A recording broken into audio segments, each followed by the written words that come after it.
Hello, Nature and Climate House, São Paulo. I'm here in Rio de Janeiro, inside my home, but sending this message for you because we are in one crucial moment for COP30 and also for the planet. So I am Marcela Oliveira, the Presidency Youth Climate Champion. How we will make one real sustainable development for everybody. This is really difficult because we start to put concrete in everything and ignore the nature like part of our lives. And now we have one big challenge for children and youth because that was decisions we don't make. If was my decision, the Green Park now we have inside Realengo, the neighborhood where I born, will be there since ever. And not because the community fight for this park. Fight for the green spaces, for healthy food, for cultural access, for being inside the decisions of your cities. This is not right. Stop 1 minute to think about this. So the things we see the society making and the things we want to see the society making. And the efforts we can do to help, to support, and to amplify the climate justice, the defense of the human rights, and the future with equality and possibilities for everyone, not just for the much rich people, but for everyone really. Because the most poor people, the Black people, the indigenous communities are protecting the planet since always. So we have to stop, we have to listen, and we have to recognize we have the solution, but we need to start to implement, we need to start to act, and that's the global call of the Mutirão. That's the global call of COP30 and also the global call of the youth. Let's act together and don't let no one behind. Bye! Muito bom dia, sejam todos muito bem-vindos. Muito obrigada pela presença de vocês nesse evento tão importante, nessa iniciativa tão especial que a Sharon trouxe aqui junto com seu time. A gente vai ter um dia vibrante, então se preparem, porque tem muita coisa boa acontecendo. Meu nome é Simone Clias. Bom, também agradeço ao trabalho de todos os times que fizeram esse evento acontecer. A Sharon também vai falar mais sobre isso. Bom, e eu estou aqui para dar as boas-vindas à Nature and Climate House, esse clube itinerante criado para reunir quem? Vocês, líderes interessados em debater questões urgentes relacionadas à natureza, clima, equidade social, e que acontece pela primeira vez aqui em São Paulo, depois de uma estreia de grande sucesso em Londres. Quem estava em Londres? Foi sucesso? Bom, e agora a gente trouxe aqui para São Paulo. Durante todo o dia, a gente vou estar aqui com vocês. Temos 2 palcos, né? Vou guiá-los com uma programação feita com muito capricho, né, Léo? Com debates, discussões, bate-papos animados, entretenimento, que vão acontecer, então, aqui nesse palco e também no outro palco. A gente vai fazer vocês também andarem um pouquinho, tá? Algumas das conversas, como essa, os convidados falam línguas diferentes. Por essa razão, quem preferir pode usar o equipamento de tradução simultânea. Aqui eu estou com a minha cola. Os canais aqui na nossa sala: 1 português, 6 inglês, 7 espanhol. Tá? Se alguém tiver dúvida, é só perguntar para mim. Agora, I would like to invite Sharon Johnson, the Executive Director of Bellwethers, to set us up for the intention of Nature and Climate House and to open the pathway for finding ways to cooperate and collaborate. Without this, we cannot win. So, welcome, Sharon. Mais forte, gente, que ela merece, porque é um excelente trabalho.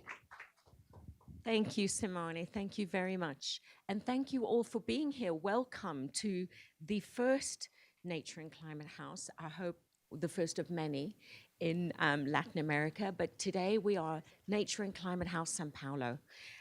This is our 2nd edition. Our first edition was in London in June this year. And we are just thrilled to be part of this exciting community at an amazing time in the world, a difficult time, but also through the challenges, a time of huge opportunity. So just to sort of set us up for the day, we set up Bellwether's Group 18 months ago to tackle one of the biggest challenges facing the transition to a nature and climate economy, and that is the problem of leadership. Transitions of any kind are hard, they are bumpy, they are not easy to execute. But without leaders to light the way, how do we have a sense of direction?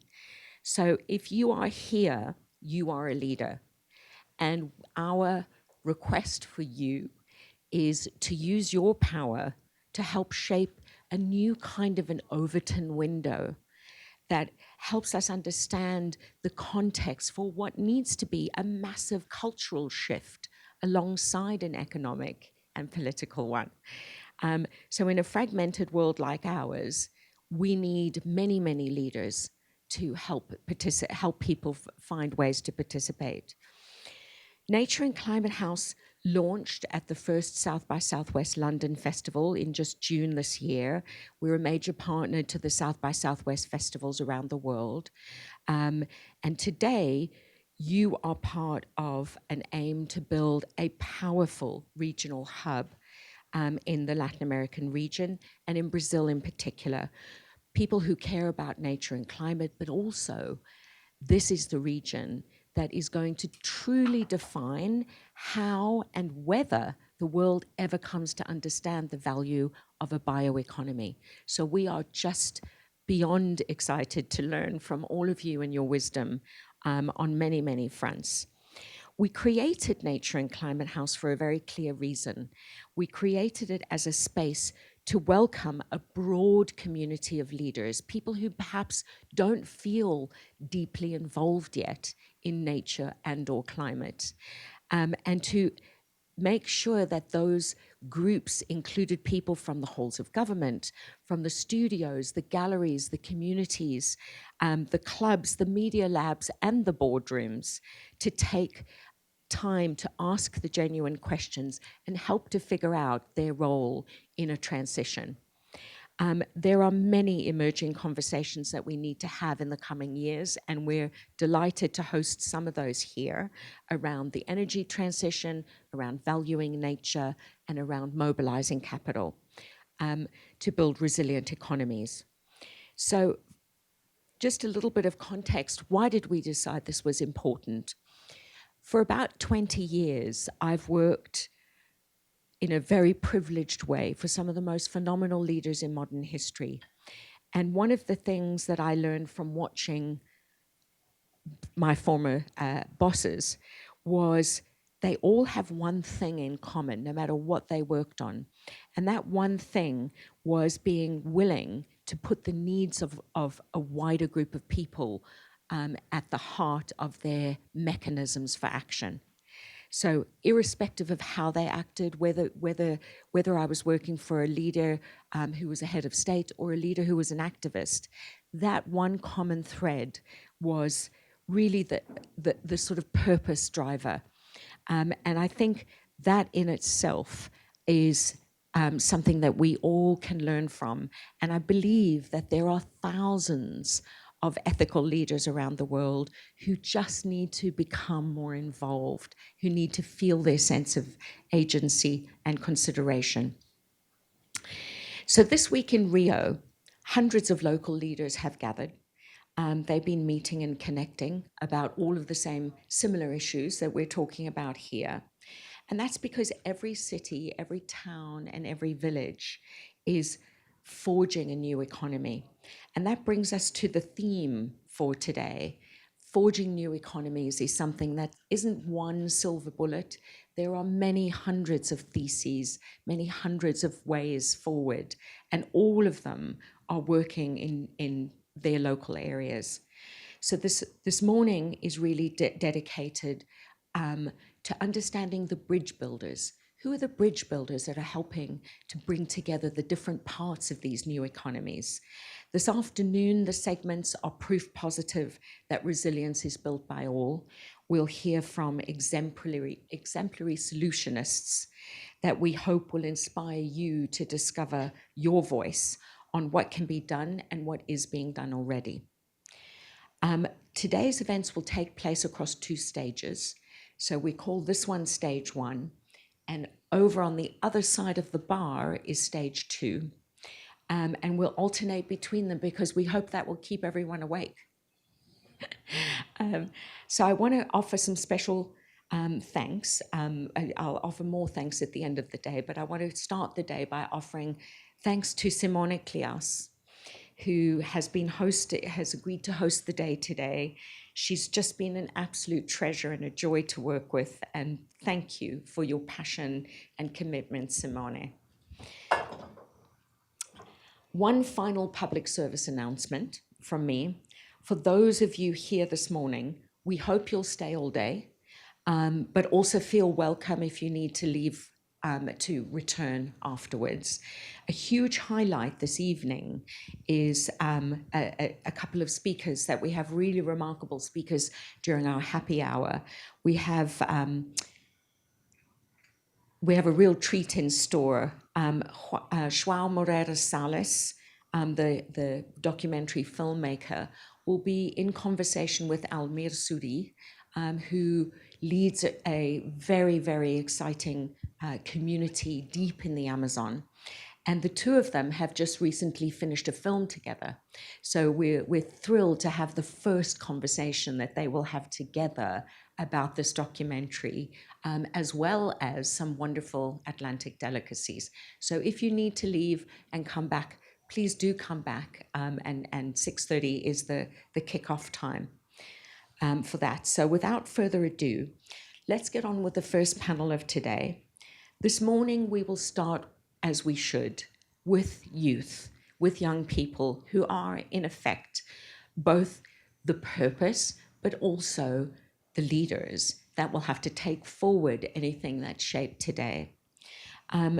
To prepare a generation of young leaders is really our responsibility, but also our privilege.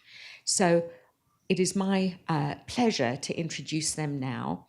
I'm going to try something that I've never tried before, which is to host a trilingual panel. So we're all going to pop our headphones on so that we can fully understand one another. Let me invite to the stage the speakers who are joining me. Juan David Amaya, who, inspired by the work of Swedish activist Greta Thunberg, created Life of Pachamama. He's based in Colombia and has traveled all the way to join us today. Also participating is Professor Priscilla Claro, who leads the Center for Sustainability and Business at INSPER. And Professor Fernanda Correia, thank you for correcting me, Fernanda, coordinates the Center for Sustainability Studies at the Getulio Vargas Foundation in São Paulo. Welcome.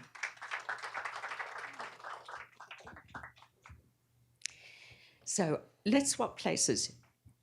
Okay. And let's get our headphones on if we need them. I definitely will need them at periods of time. I guess for most young people, they already know what some world leaders have failed to address, that climate change is not a so-called black swan that is coming to surprise us. It's actually a large brown jaguar running through the Amazon, headed straight for us. We can see it's coming.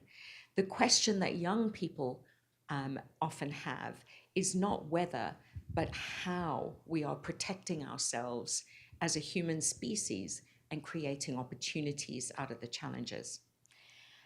Young people are already experienced agents of change, entrepreneurs and innovators, whether through education, the sciences, or community engagements, and are stepping up their efforts.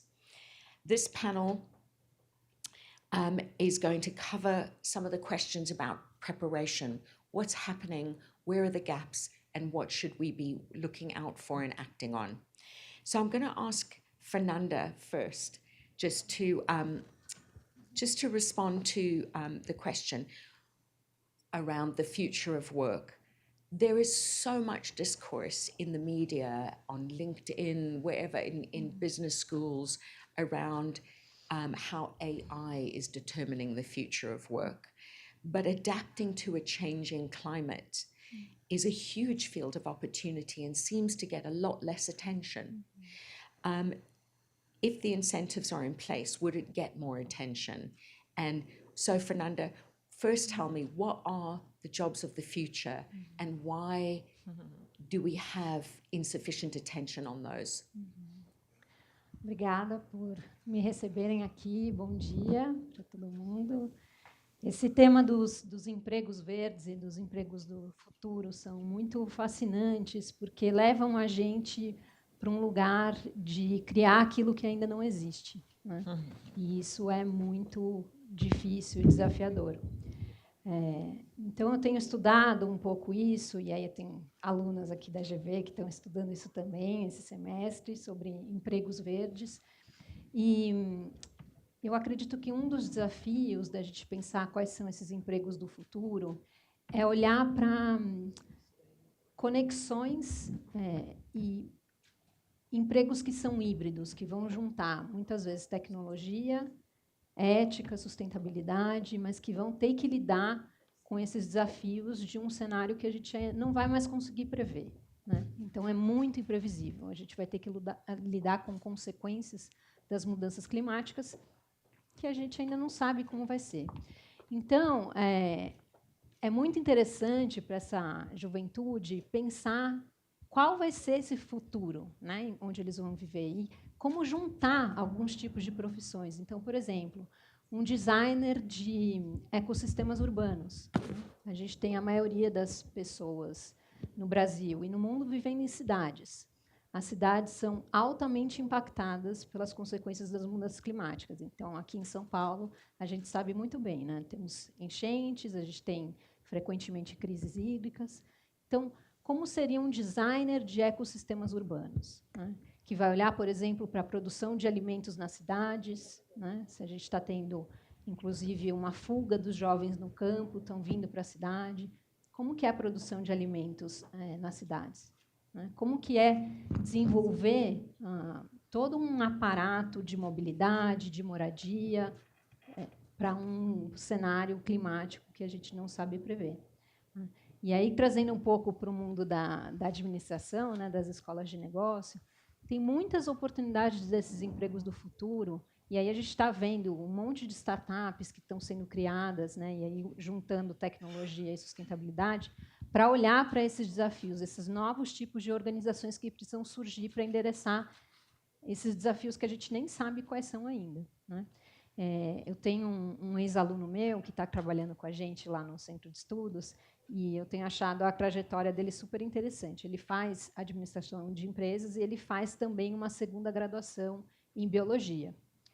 E aí ele foi trabalhar numa startup super interessante que está desenvolvendo um tipo de alga que vai compor a ração para os bois, né, para o gado, e essa alga vai ajudar a diminuir a emissão de metano que é produzida pelos gados, e é um grande vetor de efeito estufa, né? Então, ele junta a administração, a biologia, para criar e trabalhar numa startup que está olhando para esse tipo de solução climática. Então, acho que é disso que a gente está falando, assim, é pensar esses empregos que ainda não existem, mas que juntam, muitas vezes, conhecimentos e técnicas, sempre orientado a uma transição para uma economia de baixo carbono, que vai juntar tecnologia, mas que vai olhar muito para a ética e para a sustentabilidade, para deixar a nossa vida um pouco melhor, né? Thank you so much. That was a really wonderful way of bringing to life the way different people are seeing their careers take shape and the choices that they're making for themselves. But I think at a systemic level, Priscilla, there's a real opportunity that seems to be maybe not quite being met. And so I wonder, how do you feel from within the education system? How are education systems coping and keeping up with the demand from young people to shape green jobs for themselves? So the example that we just heard from Fernanda, this young man had to determine his own combination of efforts in order to do something. Is there sufficient training to prepare young people? And are our institutions keeping up with how to shape the training? Bom dia, é um prazer estar aqui com vocês para discutir esse tema.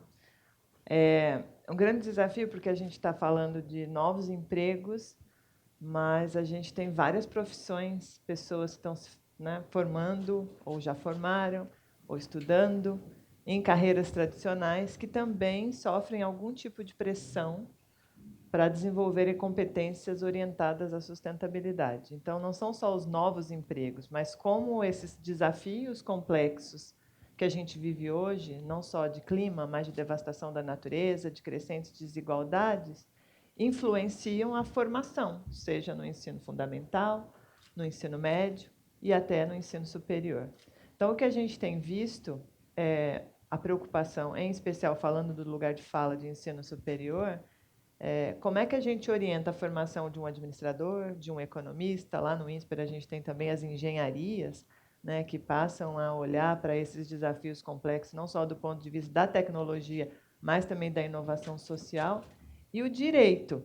Então, para todas essas profissões, além, óbvio, da ciência da computação, que aí traz o IA junto, e como é que a gente pode potencializar alguns dos efeitos via tecnologia, ou não, podemos criar até mais problemas.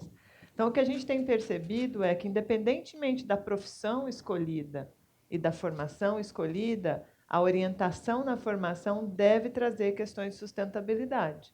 Então, tem uma disciplina que chama Sustentabilidade, Orientação para a Carreira, onde a gente vai olhar para o que está acontecendo no contexto mais amplo até de sociedade, e a gente vai tentar olhar na perspectiva de cada profissão como é que isso muda o que você precisa ter, não só para performar bem, mas para se desenvolver na organização que você vai trabalhar. E a gente tem chamado isso de competências orientadas à sustentabilidade. Então, como a gente preza muito por teoria e prática na escola, nessa visão integrada de diferentes áreas de conhecimentos, visão integrada de teoria e prática, a gente orienta a pesquisa com base nos desafios da prática. Isso é uma coisa que a gente também tem estudado. Quais são essas competências e como é que as instituições de ensino superior podem repensar a forma de ensino para que essas competências sejam desenvolvidas da melhor forma.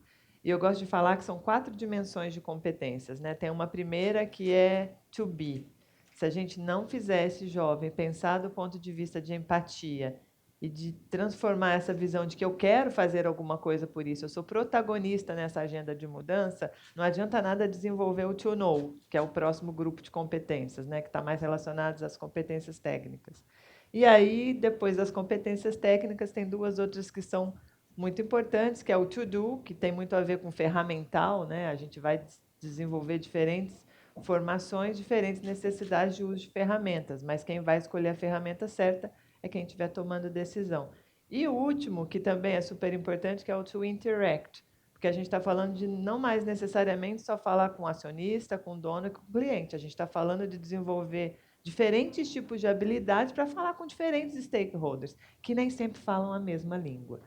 Então, independente da profissão, eu costumo dizer que sustentabilidade deveria ser uma competência, assim como a gente trabalhou no passado com a competência de empreendedorismo. Era uma área, era uma coisa separada, periférica, e virou uma habilidade que todo tomador de decisão precisa ter. É assim que a gente tem visto sustentabilidade e relação com o clima, com devastação da natureza e crescentes desigualdades. Yeah, I think that's such a great observation. How do we make sure that young people's need for a green job can be met through every job? And you're quite right. There's sort of maybe the naming of green jobs as a separate thing is a mistake. It's all jobs. So with that in mind, let me turn to Juan. Juan, your field is really different to sort of the corporate journey. The field that you are working in is trying to ensure that when decisions are taken by local government, national government, the international fora, that the people whose lives are most impacted, young people, are not just watching from the sidelines, but are actually at the table when decisions are being shaped. And I think that's a very courageous thing to do. I was saying to Juan earlier, it's all very well that we started bellwethers. I'm in middle age. I don't think at Juan's age I would have had the courage to start something all the way from scratch. So tell us, Juan, how did you get into your field? How did you start? And for the many young people that you work with, do they feel that there is a world of opportunity for them? Or how are they looking at their career paths moving forward?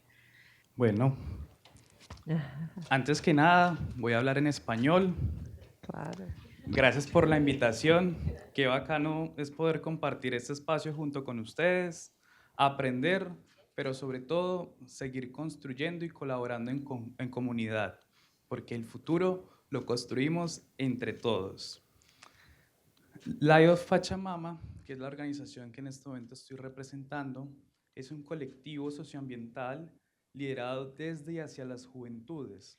Nosotros definimos esto como un ciclo de edad que va hasta los 35 años y empieza desde los 13, 14 años.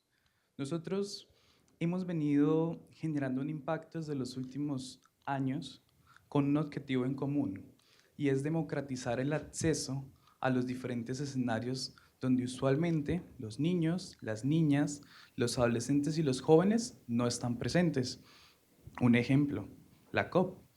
¿Cómo nosotros garantizamos que las nuevas generaciones estén sentadas en la mesa donde se decide sobre su futuro? Esa es la pregunta que nosotros empezamos a hacernos hace 2 años. Desde entonces, lanzamos el programa Camino hacia la Democratización del Sur, una iniciativa que busca abrir este tipo de escenarios y que busca permitir que las nuevas generaciones hagan, incidan, pero sobre todo que movilicen sus acciones desde lo local hasta lo global, que movilicen sus voces, que movilicen sus campañas, que junto con sus movimientos y sus colectivos locales tengan un impacto directo. La COP30, sin duda, es un evento histórico para la humanidad.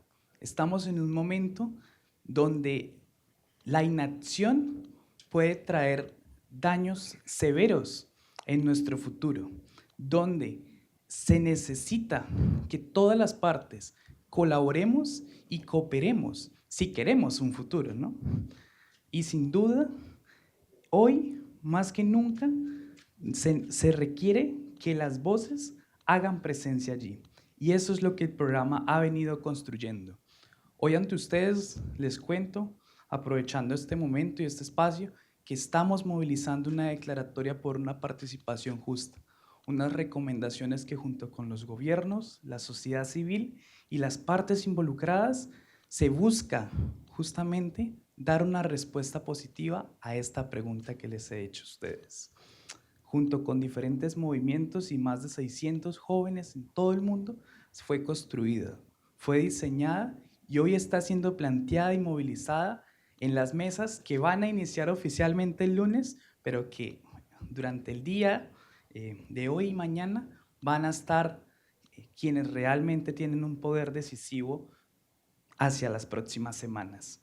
Entonces, esto, respondiendo a tu pregunta, quiero aprovechar también para resaltar algo muy importante que ustedes han mencionado, y es la ética, la coherencia, pero sobre todo cómo se intersecciona la sustentabilidad en nuestro día a día, en cómo vivimos, en el cómo convivimos entre nosotros.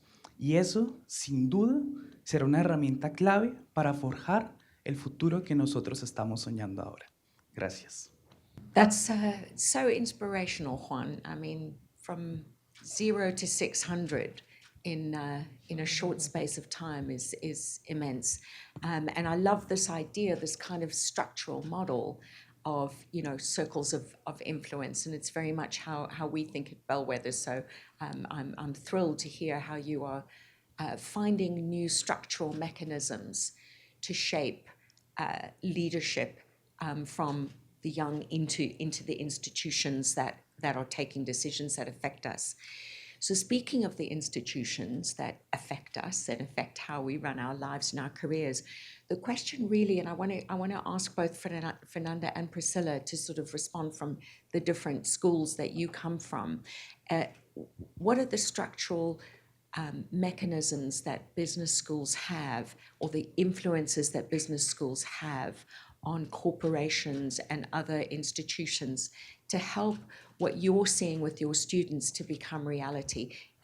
Where's the demand coming from? Is it coming from the students, from the corporations, from the other employers? And how do you navigate that as educators? And I'd love to hear from each of you some of the experiences you may have.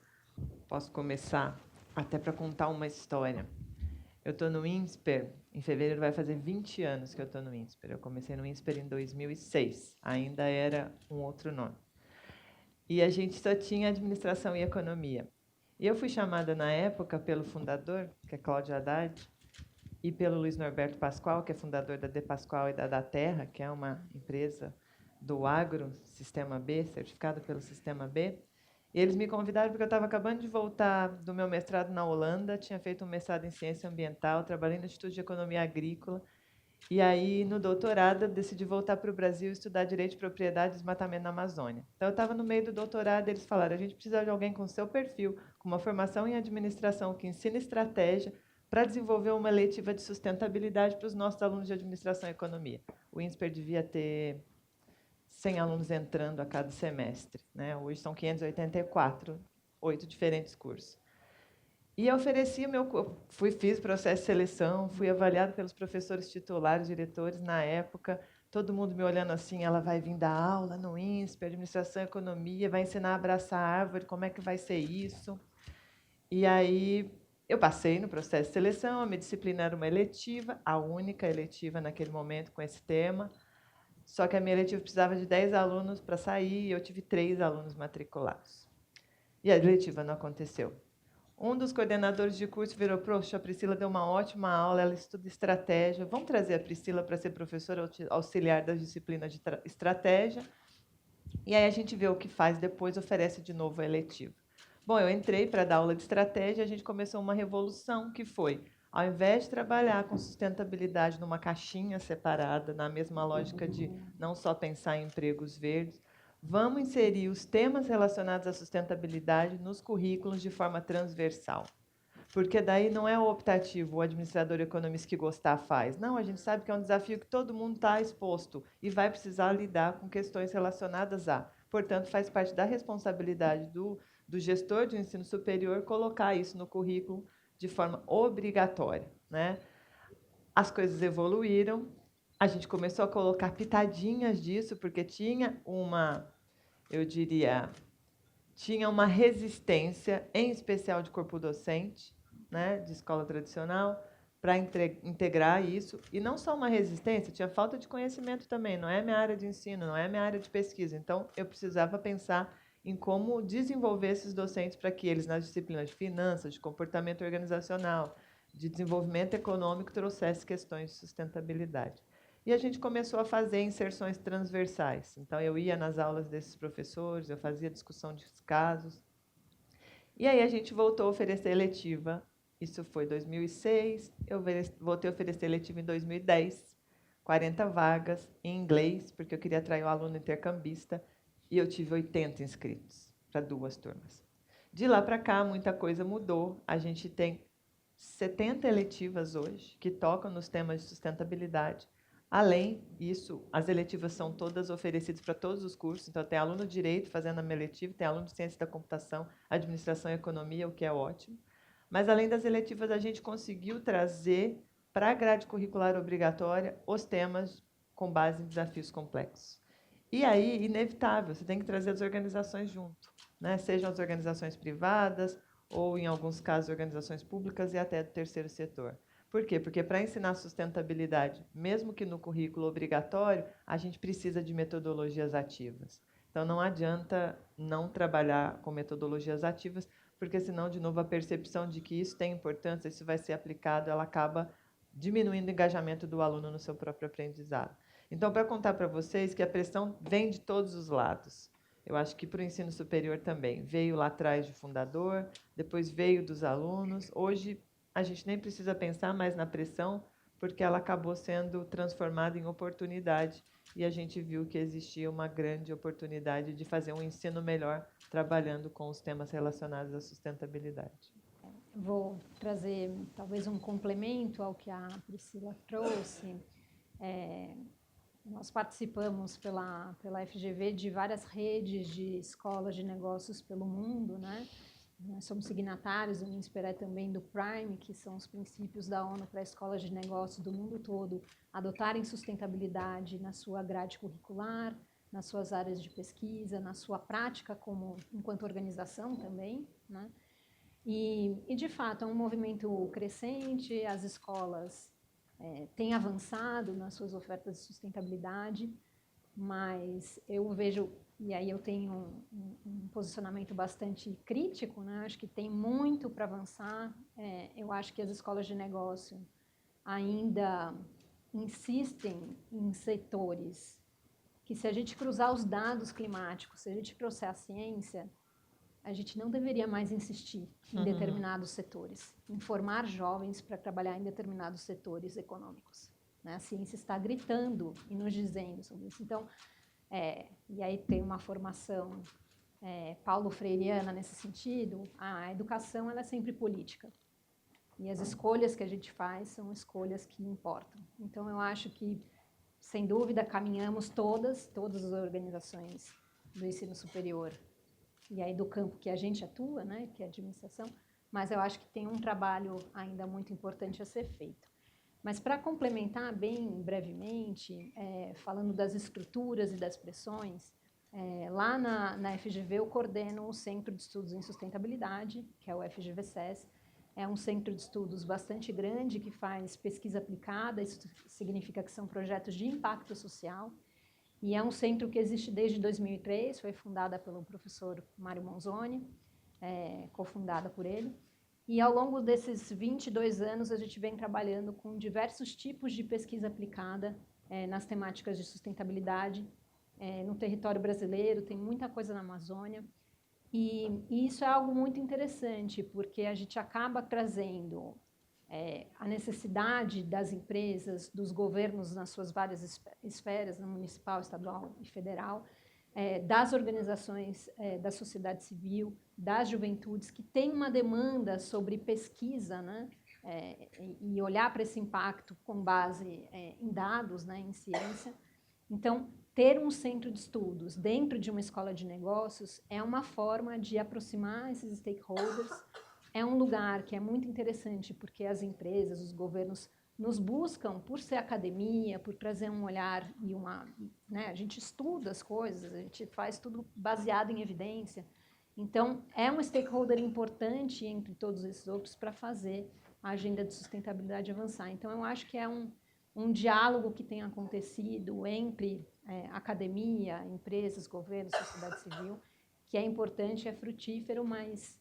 E aí o Mário sempre falava isso para a gente, né? Eu sinto que a gente precisa continuar tensionando propositivamente, né? Não está suficiente.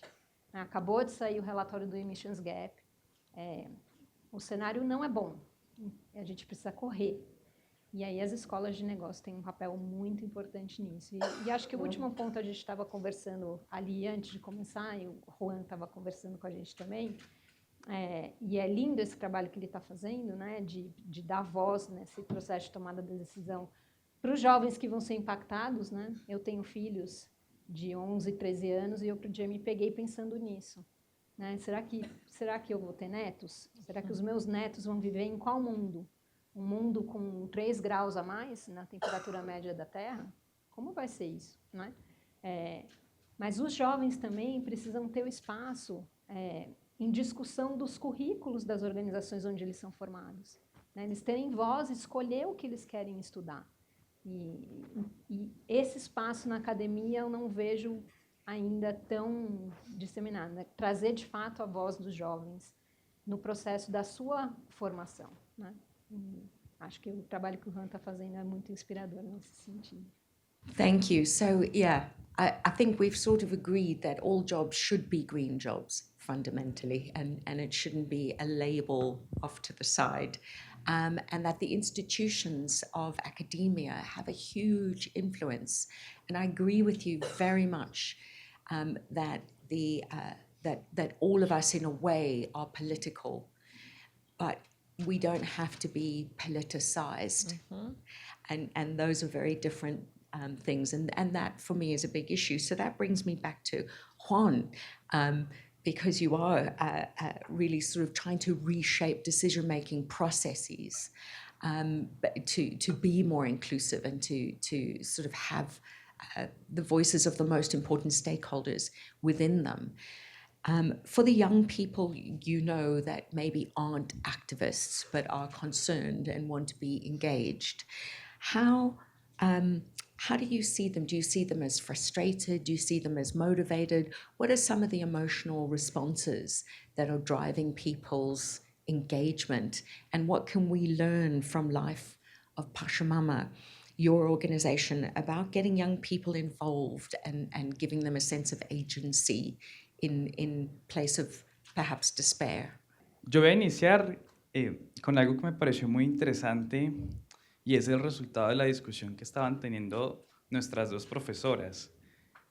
Y es cómo se observa que la educación finalmente es un pilar fundamental para combatir la crisis climática. Y ese es un resultado que estuve analizando y que considero que es fundamental la manera en la que nosotros logramos democratizar el acceso a la información y permitimos que personas que no necesariamente hablen de cambio climático conozcan sobre el tema. Eso es una pregunta que justo nos estábamos haciendo ayer con unos compañeros y era cómo llegar primero, a los públicos que no conocen porque ya sea no cuentan con ese privilegio, ¿no? Que es acceder a una información constante, continua, o que simplemente no les interesa saber del tema. Y segundo, que también fue algo que es muy curioso, es cómo podemos contrarrestar el negacionismo climático, que creo que es un tema muy fuerte que ahorita se puede evidenciar. La desinformación termina siendo una barrera estructural que suma y pesa negativamente a las que ya existen ahora. Con esa base, voy a responder tu pregunta. Dos soluciones clave y creativas específicamente para los jóvenes. La primera, comunicación estratégica. Qué interesante ver varias personas que crean contenido en esta sala. Considero que es fundamental aprovechar al máximo la tecnología que existe hoy. Cómo se utiliza, cómo se implementa y cómo esta herramienta permite que la información llegue más rápido, sea más accesible y se pueda transmitir en un idioma que todo el mundo entienda. Esto, uno. Y lo segundo es trabajar con base en los hechos, en lo que se conoce, en lo que se pueda evidenciar y en lo que se pueda sustentar. Esto específicamente para los jóvenes de las zonas urbanas que cuentan con el acceso ya sea desde un teléfono o a internet. Creo que ahora vamos a un segundo pilar que es mucho más complejo y creo que es una problemática que vivimos, que nosotros compartimos como Sur. América Latina, en general, presenta un problema estructural muy fuerte y es el acceso que se puede tener a la información en las zonas rurales. ¿Cómo se llega a hablar de clima cuando las personas tienen que sobrevivir? O tú aprendes de cambio climático o tú trabajas para comer. Entonces, eso es una pregunta que nosotros también nos hemos hecho. ¿Cómo uno llega a los jóvenes rurales a hablar de estos temas cuando es evidente que hay otros problemas que son más prioritarios? Y muchas veces ese es el problema de las grandes instituciones, que no tienen muy presente las características locales que adhieren estos grupos. Siento que la práctica a partir de las instituciones y que la academia tiene un valor fundamental para dar una respuesta concreta a esta problemática que estoy manifestando. Los docentes son fundamentales en la vida de una persona. Es la segunda casa que nosotros convivimos en nuestra existencia. A partir de ellos se aprende, se conoce y se comparte lo que se ve en clases. Y ahí es donde quiero relacionarlo nuevamente con lo primero. La educación termina siendo la base a este problema, a esta crisis, no solamente cuando se habla de clima, sino también cuando se habla de lo económico, de lo social y de otros factores que de alguna u otra forma terminan interseccionando y creando soluciones claves para el futuro. Well, this could be a very lengthy discussion, and we're going to have to bring it to a close now, unfortunately, but I think this is one of those conversations that we really ought to finish and keep going, because it's impossible to bring it to closure. But I do love, Juan, that you had two very specific propositional ideas. And I want to pick up on one of those and just briefly pause to thank a very important group that are sharing their time with us these next couple of days. And to your point about the information ecosystem being so different and so fragmented than the information ecosystem of the past, and the role of creators, every single one of us is potentially a form of media. So one of Bellwether's initiatives is a group that we call our News Antennas. It's a group of independent creators that do things their own way, and we're interested in enabling that group to shape more stories across topic items, not stuck in one green corner.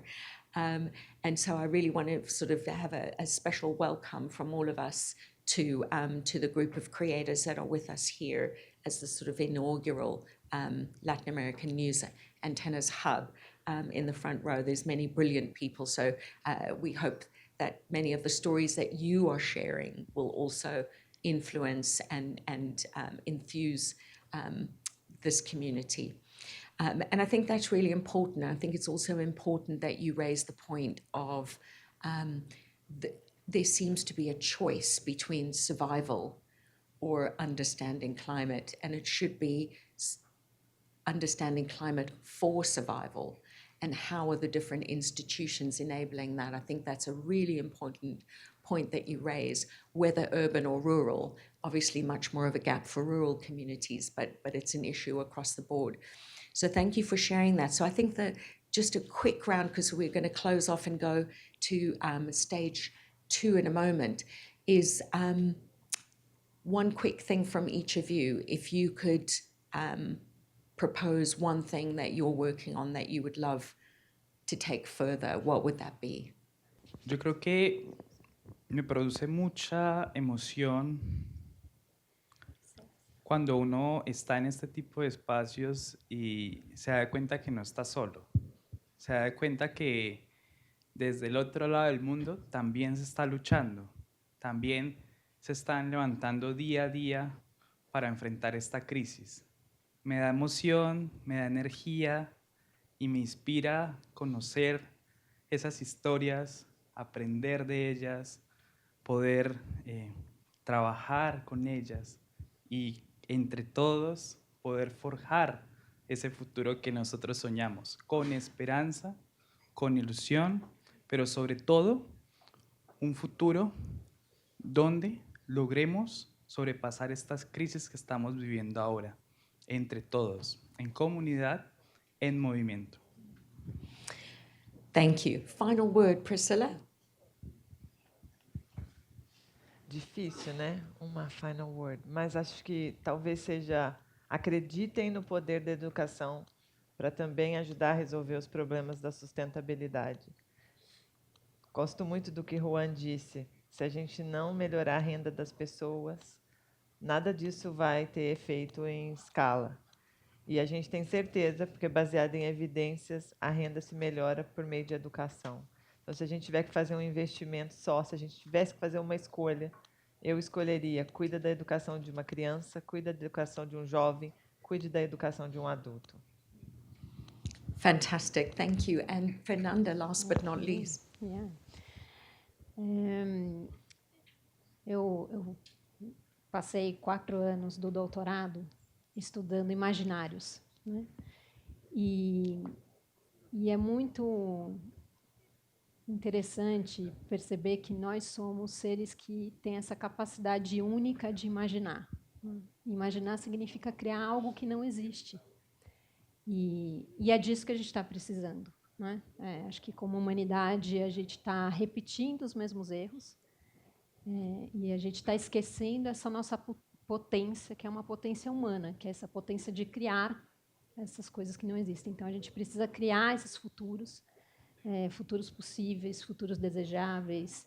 De novo, Paulo Freire, é esperançar. Nós somos capazes, né? A gente faz coisas incríveis como seres humanos, então nós somos capazes. Mas a gente precisa sair desse lugar das inovações incrementais e, de fato, usar essa potência humana do imaginar para criar aquilo que não existe ainda. Então, isso traz esperança, né? Saber que a gente é capaz de fazer algo que vai poder proporcionar esse futuro para a sua geração, para a geração dos meus filhos, dos meus netos. Então, acho que é isso.